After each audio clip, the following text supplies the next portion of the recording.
Eh bien bonjour à tous les amis, c'est Alexandre pour le collectif Jean-Baptiste. Aujourd'hui je suis en extérieur sur ma pause méridienne et j'ai la chance de pouvoir être dans ce parc, dans cette réserve naturelle. J'espère que le vent ne vient pas gâcher la qualité audio. C'est un petit peu compliqué de tourner en extérieur, mais bon, le soleil est là et j'avais vraiment envie de vous partager un verset que j'ai sur le cœur, en extérieur. C'est un verset que l'on trouve dans le livre de Jérémie au chapitre 33 et au verset 6. Et ce verset déclare: je la rétablirai, je les guérirai, je leur ouvrirai une source abondante de paix et de fidélité. Amen. Il y a aussi des traductions qui disent plusieurs choses. Ça peut être je leur ouvrirai une source abondante de paix et de loyauté. Il me semble aussi que la Bible du Sommeur parle je leur accorderai un bien-être véritable dans toute sa richesse. Voilà, quoi qu'il en soit, peu importe la traduction qu'on utilise, l'idée est la même. L'idée, c'est que le Seigneur est celui qui vient rétablir, c'est-à-dire là où il n'y avait plus d'ordre, là où il y avait donc le désordre, là où il y avait comme un manque, le Seigneur est venu pour le combler.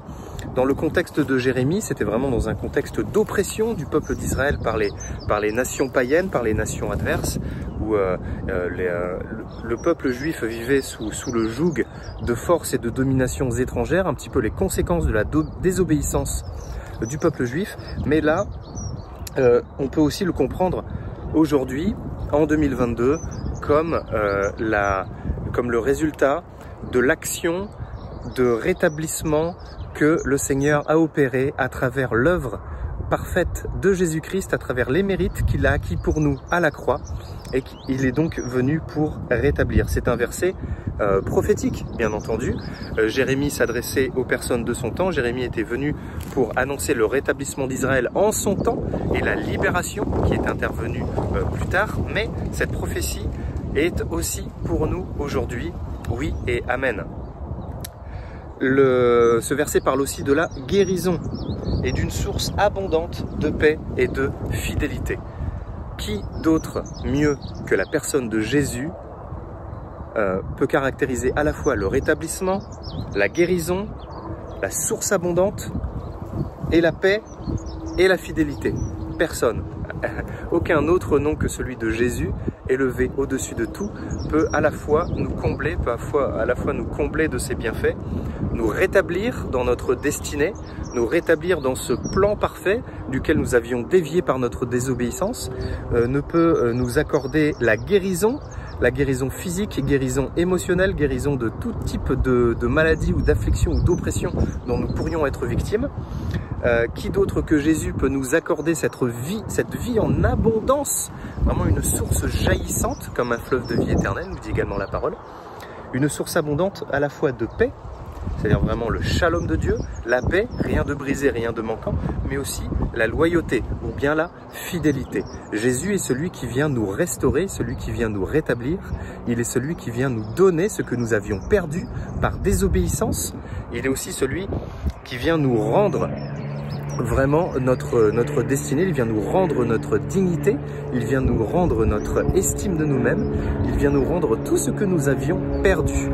Encore faut-il le savoir, encore faut-il l'accepter, encore faut-il avoir fait de Jésus notre Seigneur et notre Maître et nous être vraiment décidés pour Jésus, décidés à le suivre, décidés à garder les yeux fixés sur lui, peu importe les circonstances, peu importe nos difficultés ou nos obstacles.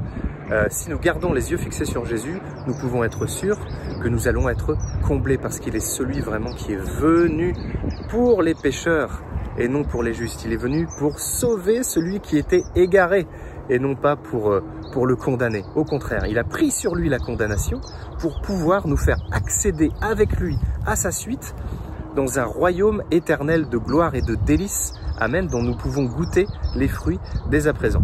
Amen.